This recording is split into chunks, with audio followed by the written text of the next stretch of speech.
My father survived the frozen hell of Korea in 1952, but he never spoke about it. He carried his silence like a uniform, polished and unbroken. Growing up, I learned to read the things he didn't say. The way he checked the locks twice before bed. The way his eyes drifted when winter came. I thought I understood him. The soldier who came home, built a life and buried his ghosts beneath routine. For 30 years after his funeral, I believed his story ended in that flag-covered casket. But I was wrong, because last week a small package arrived at my door, no return address, just my name and his handwriting. Inside was a single envelope and a recording that began with his voice saying, "Son, there's something you were never meant to hear until now." The town of Millfield, Massachusetts was preparing for its bicentennial celebration, and as head of the historical committee, I had volunteered to create a special exhibit honoring our local veterans.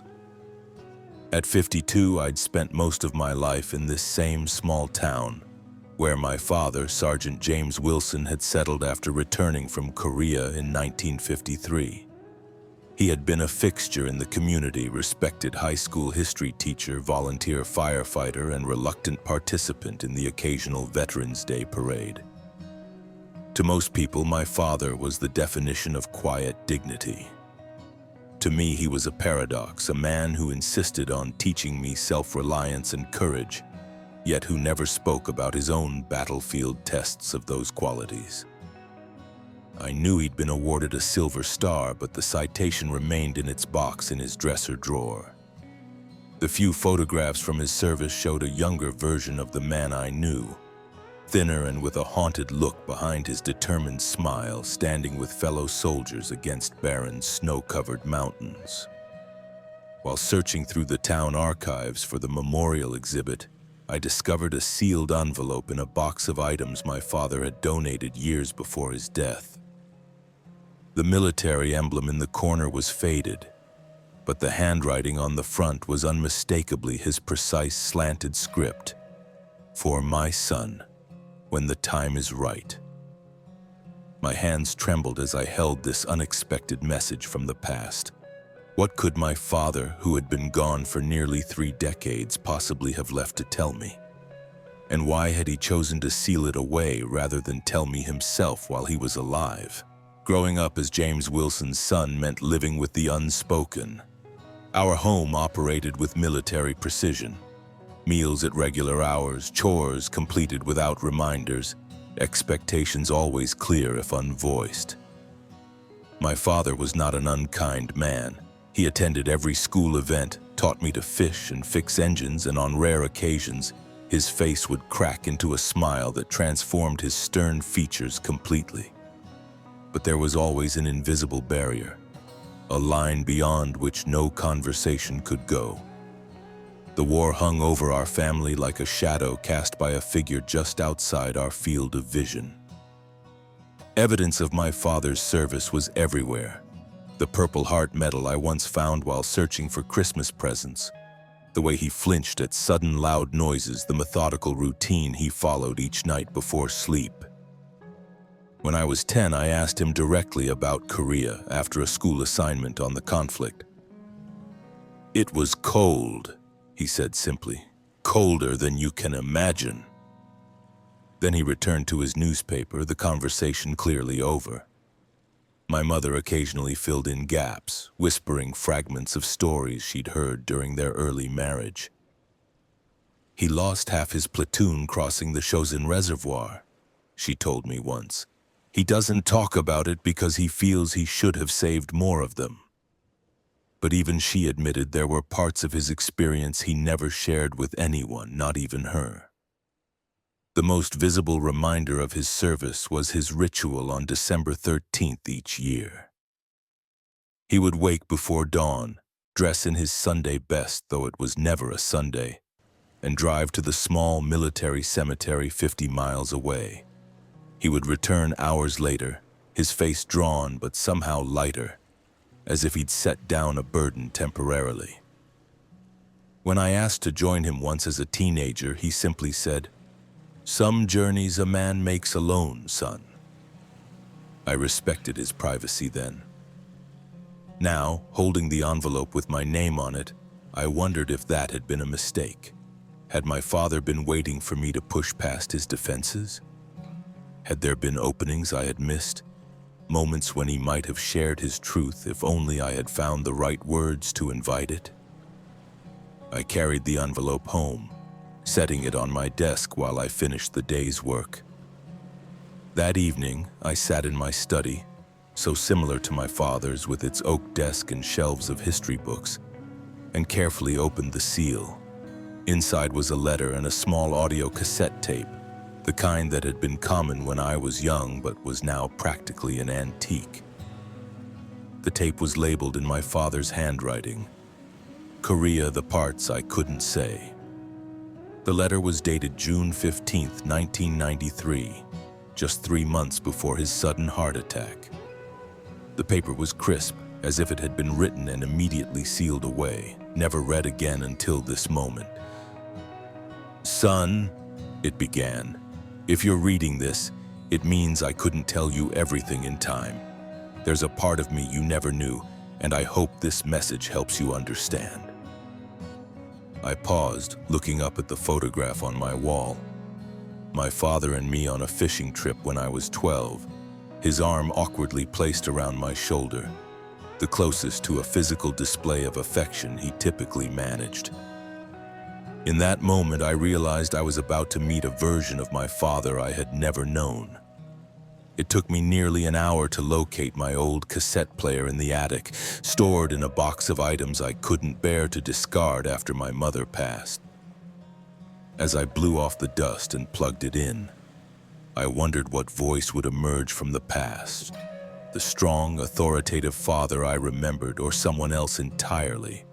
A young man caught in circumstances beyond his understanding. I pressed play and my father's voice filled the room. "Michael." The tape began with my name, spoken in my father's voice. Not the confident tone of the man I knew, but softer, more hesitant. "I've started this recording a dozen times over the years. Never got past the first few minutes before turning it off." I closed my eyes, the sound hitting me with unexpected force. It had been nearly 30 years since I'd heard him speak.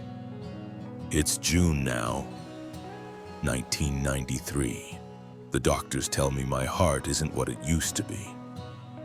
He paused, and I could hear the familiar sound of him clearing his throat, a habit he had whenever conversations turned personal. "I don't know how much time I have left, but I know I need to tell you what happened in Korea. Not the sanitized version they put in history books, not the heroic stories they print on citation papers, the truth." The sound quality wavered and I leaned closer, as if proximity could bridge the decades between us. "I didn't fight to be remembered. I fought so you could live without fear." His voice grew steadier as he continued. "But there's one truth I've carried all my life, a weight I've never shared with anyone except your mother.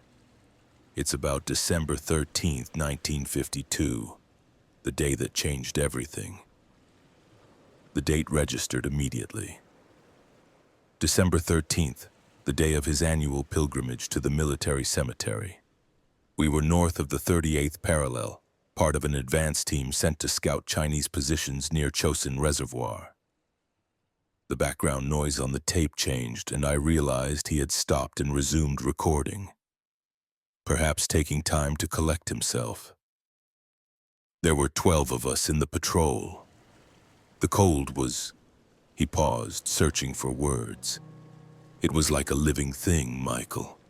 It crawled into your bones until you couldn't remember what warmth felt like. The thermometer read 30 below zero that morning." I could hear him shift in his chair, the creak familiar from thousands of evenings spent watching him read in his study. Thomas Garrett was our radio operator, fresh-faced kid from Georgia who'd never seen snow before Korea. Good soldier, though, steady. He carried a photo of his wife in his helmet. Margaret, her name was. She was expecting their first child, a fact he shared with anyone who would listen. My father's voice softened with the memory. We were pinned down by sniper fire, separated from the main unit. 4 hours in, Reynolds took a hit. Bad one. I was the medic, so I crawled out to help him, but there wasn't much I could do. As I was working, a grenade landed about 10 feet away. He fell silent for several seconds. Thomas saw it before I did. He shouted a warning and then another pause, longer this time. He threw himself on it, Michael. Didn't hesitate, just acted. The tape hissed with silence, and I realized I was holding my breath. The explosion should have killed him instantly, but somehow it didn't. The cold, maybe, or the way he landed on it. When I got to him, he was still conscious, still able to speak. He grabbed my arm and said, "Tell Maggie I loved her. Tell my baby." And then he made me promise something else. He said, "Live enough for both of us, Wilson. Don't waste it." My father's voice cracked slightly. I tried to save him. Used every bit of training I had, but the injuries were too severe, the evacuation too far away. He died in my arms as a snowstorm moved in. We couldn't even get his body out right away, had to wait until morning. The tape whirred softly in the background. I was credited with saving 3 men that day, given medals for bravery under fire. But the truth is, the real hero never came home. And I've spent my life wondering if I did enough, if my survival meant someone else's loss, if I've lived enough for both of us as I promised. The recording stopped abruptly, then resumed, clearly recorded at a different time. His voice now had the familiar, resolute tone I remembered. "There's more to the story, son, more I need you to understand. When I came home in '53, my father continued, I tried to find Thomas's wife, Margaret. I had his last letter, the one he never got to send. I felt I owed it to him. I imagined my father, young and traumatized, carrying this additional burden of responsibility amid his own recovery. It took months, but I finally located her in a small town outside Atlanta. She had given birth to a daughter, Linda, just 2 weeks after Thomas died. I couldn't bring myself to go in person, couldn't face the widow of the man who had died saving me. So I mailed Thomas's letter with a brief note explaining what had happened. He sighed heavily. I thought that would be the end of it, that I'd fulfilled my obligation to my fallen brother. I was wrong. There was a pause, followed by the sound of papers being shuffled. 6 months later, I received a letter from Margaret. She thanked me for sending Thomas's last words and for my account of his heroism. But there was more. She wrote that Thomas had mentioned me in several letters home, described me as the steady one, the one who kept everyone's spirits up during the worst of times. She said he'd been grateful to serve with me. My father's voice softened with wonder, still surprised by this revelation decades later. She enclosed a photograph of baby Linda and asked if I would consider being her godfather, a connection to the father she would never know. I didn't feel worthy of it, but I couldn't refuse. It felt like a chance to honor Thomas's sacrifice. This was a part of my father's life I'd never glimpsed. I had no idea he had this connection, this responsibility to another family. For years, I sent birthday cards, Christmas presents, and later college tuition. I kept Margaret and Linda at a distance, felt it wasn't my place to be too involved, but I made sure they were taken care of financially. Your mother was the only one who knew. She understood it wasn't about guilt, it was about honoring a promise. I thought of the mysterious checks my father would write each month, the occasional trips south he would take alone. Everything was falling into place. The hardest part wasn't the financial support. It was the annual visits to Thomas's grave every December 13th. The first few years I went because I felt I owed it to him. Later it became something different, a conversation with the man whose last act gave me the chance to have a life, to have you. I remembered the way my father would return from those trips, emotionally drained but somehow at peace. What I never told anyone, not even your mother, was that in 1975 I discovered something that shook me to my core. I was visiting the Korean War Memorial when I met another veteran from Thomas's original unit. In conversation, he revealed that before the patrol where Thomas died, our unit had been ambushed 2 days earlier. Thomas had carried an injured soldier to safety under heavy fire, a private from Massachusetts. His voice grew thick with emotion. That soldier was me, Michael. I had been unconscious and evacuated immediately. When I rejoined the unit, no one mentioned it, and I had no memory of who had saved me. Thomas had saved my life before I saved his, and he never said a word about it to me.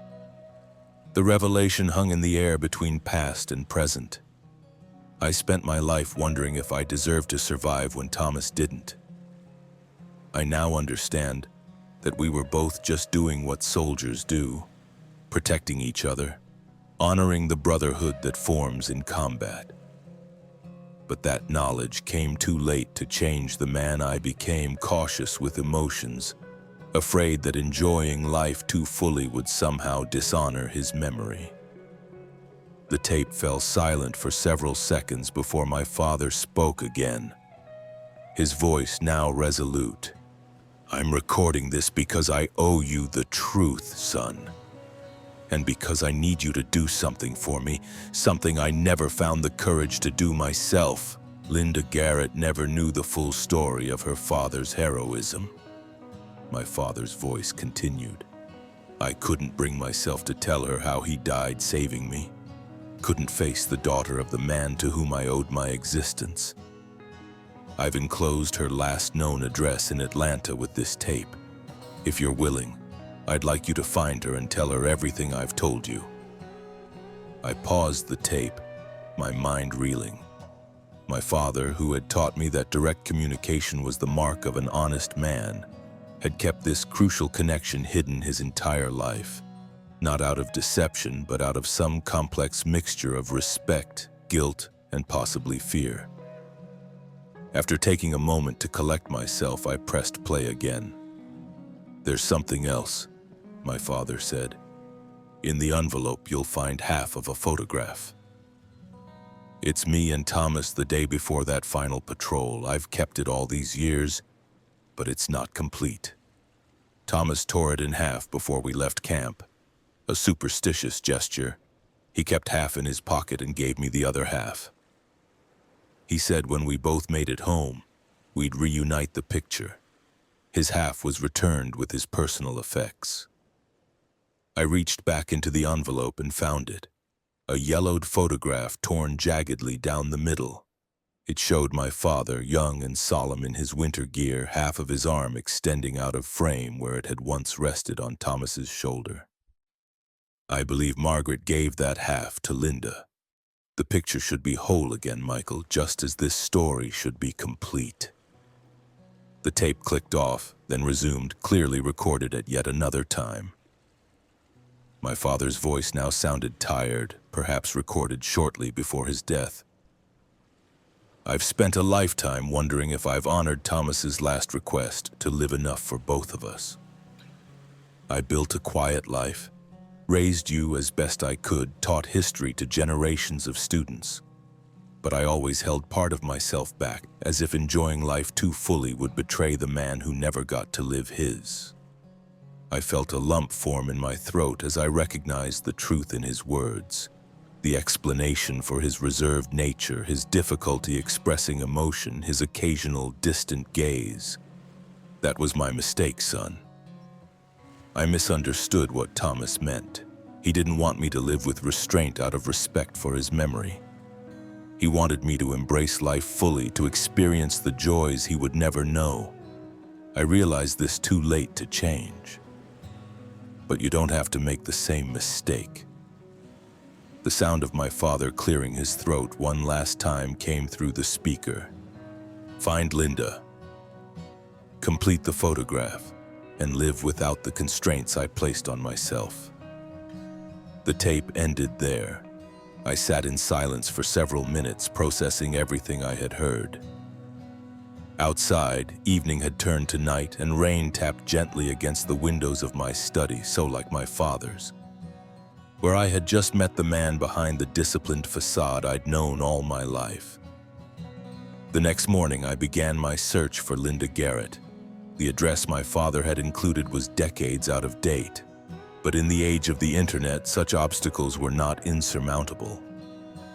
After weeks of dead ends and false leads, I finally located her through a veterans support organization that maintained connections with families of the fallen. Linda was now a professor of American history at Emory University, a career choice that seemed like more than coincidence. After a brief email exchange explaining who I was, we arranged to meet halfway between our homes, at a small restaurant in Virginia near the Blue Ridge Mountains. The woman who greeted me had Thomas's eyes, at least according to the few photographs I had seen. She carried a small envelope which I immediately recognized might contain what I was looking for. "Your father was a remarkable man," she said after we'd ordered coffee. "He never missed a birthday or Christmas. He paid for my education, but he always kept his distance. I never understood why." I took a deep breath and began to tell her the story my father had entrusted to me. "So that's why he kept away," Linda said softly after I finished recounting my father's story. "He felt he was living a life that should have belonged to my father." We sat in the small restaurant, our coffees long cold as the afternoon light cast long shadows across the table between us. "He never wanted to intrude on your family," I explained. "He felt it wasn't his place to be a presence in your life, only to ensure you had the opportunities your father would have wanted for you." Linda shook her head, a sad smile playing at her lips. "All those years, my mother and I thought he stayed distant out of obligation, that supporting us was a duty he felt, not something he wanted to do. We never imagined he was carrying such a burden." She reached into her purse and withdrew a worn envelope, carefully removing her half of the photograph. "My mother gave me this when I turned 18. She said it was the last picture taken of my father before he died, and that someday the other half might find its way to me." I placed my father's half of the photograph on the table. The torn edges aligned perfectly, revealing the complete image of two young soldiers standing shoulder to shoulder. My father's arm around Thomas's shoulders, both managing small smiles despite the harsh circumstances they faced. "On the back of my piece," Linda said, turning it over, "there's a message. Written in faded ink were the words, 'He saved me once. Tell his son that I never forgot.'" My breath caught. "Thomas wrote that about my father?" Linda nodded. "According to my mother, my father had written this after your father carried him to safety during that first ambush. He'd intended to tell you himself someday." She looked up, meeting my eyes. "It seems both our fathers saved each other and both felt unworthy of the life that followed."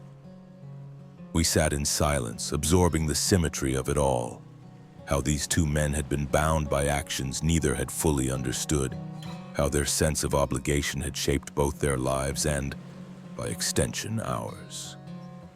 "The tape ended with one more message," I told her, breaking the silence. "In his final recording, my father said, 'A war took away many things, but it gave me one gift. You. Never let silence keep you from love, son.'" Linda's eyes filled with tears. "All these years I've studied history, trying to understand the war that took my father. I've interviewed hundreds of veterans, written books about their experiences. But I never fully understood my own father's story until today." We carefully placed the two halves of the photograph together and asked the waitress to take a picture of the complete image. Then, by mutual agreement, we each kept our original half, a tangible reminder of the connection between our families. Before we parted, Linda handed me a small box. My mother saved this for years. I think your father would want you to have it." Inside was a battered set of dog tags, not my father's, which had been buried with him, but Thomas's. Attached was a small note in Margaret's handwriting, "For James Wilson, the man who brought my husband's last words home." As I drove back to Massachusetts, the weight of the dog tags in my pocket felt like a connection across time. A bond between two families forged in the crucible of war, but sustained by something much more powerful. The quiet, determined love of a man who had spent his life honoring a promise made in the frozen mountains of Korea. I finally understood that my father's restraint hadn't been emotional unavailability, but a profound respect for the cost of his own survival. His final message wasn't just about revealing truth. It was his way of finally setting us both free. Remembrance.